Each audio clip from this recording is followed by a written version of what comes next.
இருக்கும் master Lawrence சார்ட்ட. இந்த கொரோனா லாக்கில் கூட ஒரு ஆளுக்கு 25,000 மாஸ்டர் லாரன்ஸ் சார் கொடுத்தாங்க. அந்த நல்ல உள்ள என்றைக்குமே மறக்க முடியாத விஷயங்கள். இந்த லைஃப் விட்டு வெளியே வந்தால் கல்யாணம் பண்ணலாம், வைக்கலாம், நல்லா இருக்கலாம். என்னுடைய குடும்பத்தை காப்பாற்றுன இந்த லைஃப் தான். சாவந்தட்டி இந்த லைஃப்லாம் இருப்பேன். என்ன மாதிரி மாற்றுத்திறனாளிகள் கஷ்டப்படுறாங்க. கடைசியில் என்ன செய்யணும்னா பணம் தான் குறிக்கோளாக இருக்குது.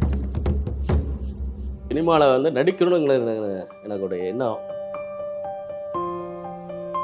அப்பாவும் இறந்து இப்போ 2 வருஷம் ஆகுது. இப்போ என் ஃபேமிலி யாருமே இல்லை. நம்பிக்கை தான் வாழ்க்கைன்னு தெரிஞ்ச அளவுக்கு தான் நான் வாழ்ந்துட்டு இருக்கேன். கலாடா நேயர்களுக்கு வணக்கம். இன்னைக்கு நம்ம கூட பேரழகன் கனகராஜ் இருக்காரு. அவர் தான் பேச போறோம். வணக்கம் சார். பேரழகன் கனகராஜ், அது ஏன் பேரழகன்? பேரழகன்னா சூர்யா சாங் நான் பண்ணுறேன் ஆரம்ப காலத்தில். ஏன்னா ஃபஸ்ட்டு நான் சூர்யா பாட்டு படம் வரமுன்னே டான்ஸ் பண்ணிக்கிட்டேன்.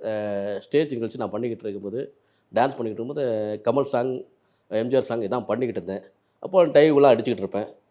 அப்போது லீவு நேரத்தில் ஸ்கூல் லீவு நேரத்தில் தோட்ட வேலையில் பார்த்துக்கிட்டு இருந்தேன். அந்த நேரத்தில் குரங்கை விரட்டும் போது டைவ் அடித்து தான் நான் குரங்கை